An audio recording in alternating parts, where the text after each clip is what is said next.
제가 어떤 나라를 만들고 왜 대통령이 나왔는지는 제가 시간을 좀 오버해서 1분 30초 동안 말씀드렸습니다. 저는 정치 교체하고 세대 교체하고 시대 교체해서 실용의 이념을 앞서는 나라, 성장하는 중산층의 나라를 만들 겁니다. 그래서 우리 시민 모두 개개인의 아주 보통의 하루를 지켜드린다는 목표로 정치하겠습니다. 이 말씀 드리고 싶습니다. 지금 중요한 건 우리가 얼마나 이기고 싶으냐, 그리고 이길 가능성이 있냐에 대한 의심을 떨쳐낼 수 있느냐입니다. 거기에 대한 우리 국민의힘의 유일한 해답이 저라고 생각합니다. 제가 이길 수 있습니다. 우리가 이깁니다. 제가 우리가 이깁니다라는 다소 노골적인 슬로건을 얘기하는데요. 그건 제가 이긴다는 얘기도 되지만 우리 국민의힘이 이긴다는 뜻이기도 합니다. 그래서 위험한 나라를 막아서 대한민국이 이긴다는 뜻이기도 합니다. 우리가 이깁니다. 질문 있으시면 할까요? 대표님 정경 발표 때 이제 개혁 막은 거를 관점으로 내세우셨는데 당내에서는 이제 그 계엄이나 탄핵에 대해서 좀 여러 의견이 있는 걸로 알고 있는데 후보가 되신다고 하려는 이제 통합이나 쇄신이 가능하시다고 보시는지 방안이 있는지 보시겠습니다. 그럼 계엄을 안 막습니까? 저는 이 말씀 드리고 싶습니다. 계엄을 막아야 한다는 말에 대해서 다른 이견을 제시하면서 우리가 이 선거에서 이겨볼 수 있습니까? 제가 조금 전에 드린 말씀하고 다시 반복됩니다. 우리는 계엄의 바다를 극복해야 이길 수 있습니다. 저는 우리 국민의힘 어떤 정당인지 이렇게 말씀드리고 싶어요. 제가 바로 이 자리에서 홍지은 기자도 계시는데 바로 이 팻말을 뒤로 해서 12월 3일 밤에 계엄을 저지하겠다고 말씀드렸습니다. 그때 중요한 날이 뭐였냐면 계엄 국민과 함께 막겠다. 그런데 더 중요한 말 뒤에 한마디가 더 있었습니다. 국민의힘 당대표 한동훈. 제가 개인 한동훈으로서 계엄을 저지한 것이 아닙니다. 우리 국민의힘은 고통스럽지만 자유민주주의를 지키는 정당이기 때문에, 공화주의를 지키는 정당이고 책임감 있는 정당이기 때문에 손해보고 어려운 일이 있어도 우리가 배출한 대통령이 불법계엄을 하면 나서서 막은 정당입니다. 저는 그 부분은 논란의 대상이 될 수 없다고 생각해요. 그 부분이 논란의 대상이 돼서 계엄이 옳으냐 그르냐로 얘기가 간다면 이번 선거는 끝입니다. 저는 그렇기 때문에 우리가 이기는 후보다. 왜냐하면 우리 당은 불법계엄을 저지한 당이기도 합니다. 본선거가 계속되면 저는 경선에서 이기기 위해서 나온 것이 아니라 본선에서 이재명 대표를 꺾기 위해서 나왔습니다. 선거가 계속되면 이재명 민주당이 할 얘기는 뻔합니다. 너희들은 계엄에 대한 입장이 뭐냐? 너희들은 계엄 때 무엇을 했냐? 저는 이렇게 얘기하겠습니다. 당신이 숲에서 1시간 동안 숨어 있을 때 나는 우리 국민의힘 의원 18명과 들어가서 계엄을 저지했다고. 결국은 이 계엄으로 인한 선거에서 그렇게 받아치고 그렇게 대응할 수 있는 후보만이 우리 국민의힘의 승리를 가져올 수 있습니다. 그게 저입니다.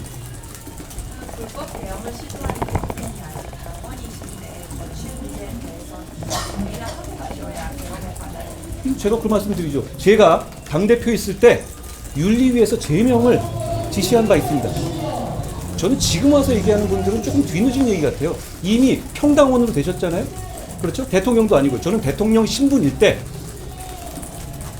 윤리위에서의 제명을 공개적으로 지시했었습니다. 지금 상황에서는 그렇게 지금 와서 뭐 평당원 입장에서 출당을 해야 된다 말아야 된다는 게 저는 그거 중요하지 않다고 생각합니다. 대표님, 단 이재명 어제 한국총리가 재판관 지명한 가처분 인용 결정이 났는데 이거 어떻게 보십니까?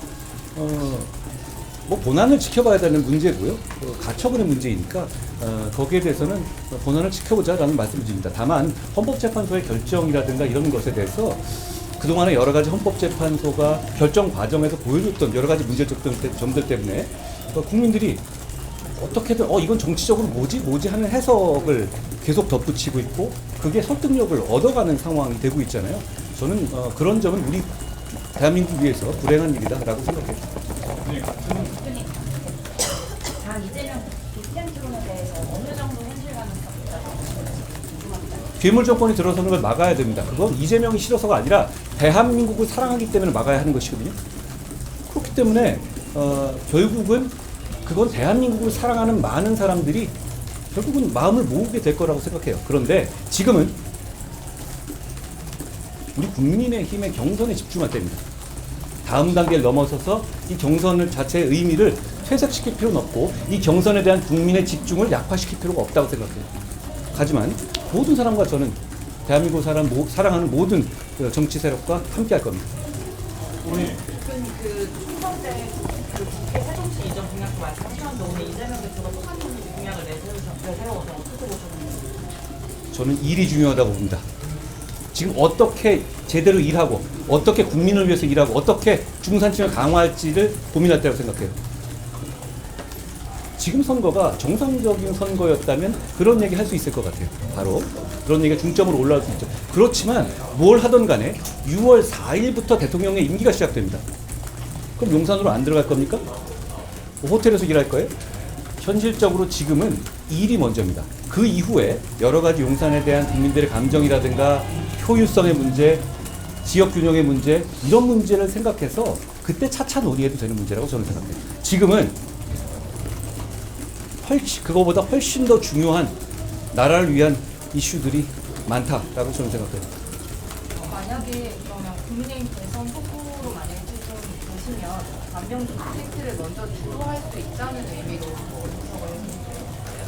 우리는 보수 그리고 우리는 합리적인 상식적인 세력을 대표해온 전통적인 세력입니다. 그러지 않을 것이라면 이런 경선을 왜 할 것이며 여러분 이렇게 왜 많이 이렇게 모여 있으시겠어요? 저희가 부족한 점 많습니다. 경선 과정에서 그 부족한 점 덜어낼 거고 반성할 점 반성하고 새로 태어나겠습니다. 정치개혁 필요합니다. 지금 상태는 안 되지 않습니까? 그거 제가 해낼 수 있습니다. 대표님, 지금 다른 후보들이 다 오세훈 시장 만나고 계시는데 대표님께서는 만날 계획이 없으신지 우리 어떻게 보세요? 저는 상식적인 생각을 가진 모든 분과 함께 하고 싶다라는 말씀을 드립니다. 그리고 누구를 만나고 자체가 저는 그렇게까지 중요한 문제라고 생각하지는 않아요. 한 개만 더 받겠습니다. 그 과거에 윤석열 전 대통령 만나 뵙고 싶다고 입장 밝히신 적이 있는데 그 입장 아직 유효하실까요? 저는 오래된 사이입니다. 그리고 인생 역정을 겪으면서 서로 도움을 주고받기도 했고 그런 개인적인 사이죠. 그런 면에서 그런 개인적인 말씀을 드린 거예요. 다만 그게 지금의 정치 일정이라든가 저는 그리고 지금 대한민국을 이끌겠다고 결심하고 나온 사람이잖아요. 그 결심에 대해서 오해받을 필요는 없다고 생각해요. 자, 고맙습니다.